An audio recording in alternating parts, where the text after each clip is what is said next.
very fun, but also lonely. It's ridiculous too when you experience school here. Yeah.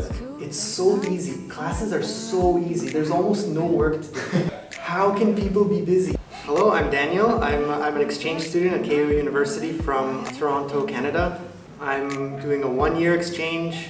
What's the big difference between Canada and Tokyo?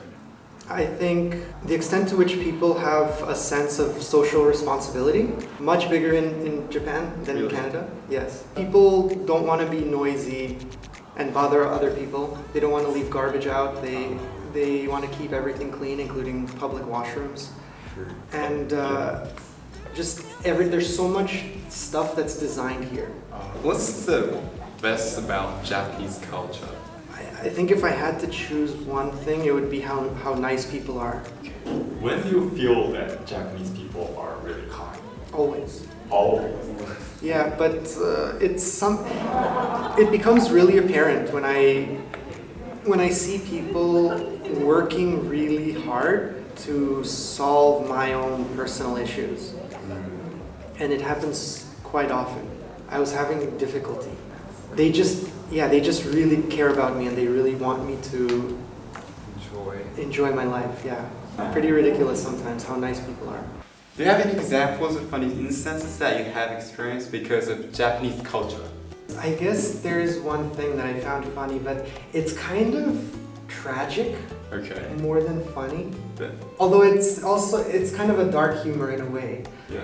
I was sitting in the washroom in, I don't know what station, it was a pretty big train station, and there was an automated announcement that came on, and it said something like, blah blah blah, Toyoko line train is delayed because of somebody getting struck by a train. Sorry for any inconveniences, something like that. And it was an automated message. So they have like this ridiculous event readily available as an automated message. I found that really interesting. Obviously a bad way, but that is, it's kind of funny Yeah. while being tragic as well. Yeah. It's like a very Japanese thing. I Oh think. yeah. It should never be so common that it becomes an automatic message. Big question. Have you ever discriminated just because you're a foreigner? Yes, actually. There are some things that I don't really know if I would call discrimination. Okay. It's just, I feel like it's very hard to be included. I felt like I was just so distanced from everyone else. And I felt like they didn't try to include me at all.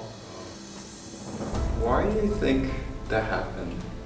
I think it's just human nature. I can't really be mad at them. Or when someone is so different, it would be uncomfortable to engage with them. It would be difficult, it would be uncomfortable to communicate with them. And so, people stay within their comfort zones. It's just human nature. Yeah. Staying within your comfort zone and not communicating with other cultures is prevalent anywhere in the world, I'm sure. I think it's just human nature to not do things that are uncomfortable, but being close-knit with a certain group is very Japanese.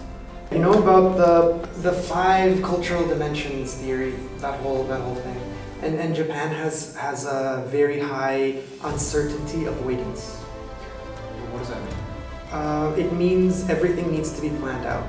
It means their whole life needs to be planned out, and everything they do needs to be planned out. They want to avoid anything that's uncertain, avoid anything unpredictable. So That's so true.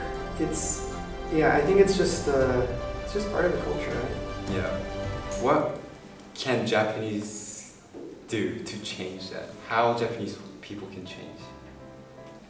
That's really difficult.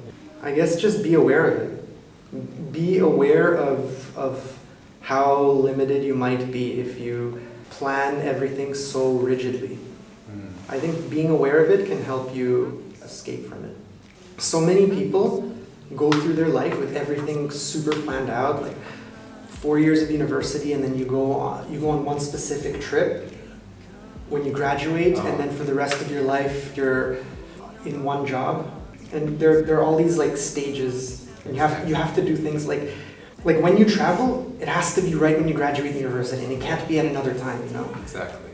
All these things that are so rigid and in place, and I think so many people are not aware of how unnaturally planned out their life might be. What is it like being Canadian in Japan? It's very fun, but also lonely. There's so much to experience here that Canada doesn't have that I appreciate so much, that I have in my daily life here. But I also feel like I'm not included in many things, and so it's lonely. Fun and lonely are the first two adjectives that come to my mind.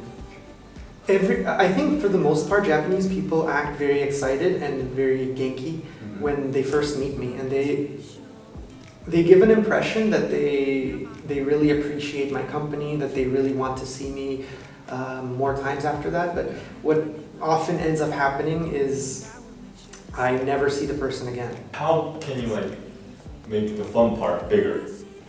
I'm generally very, very socially active, and I'm always ready to go somewhere to hang out. And Japanese people, I find, are not like that. They're very busy.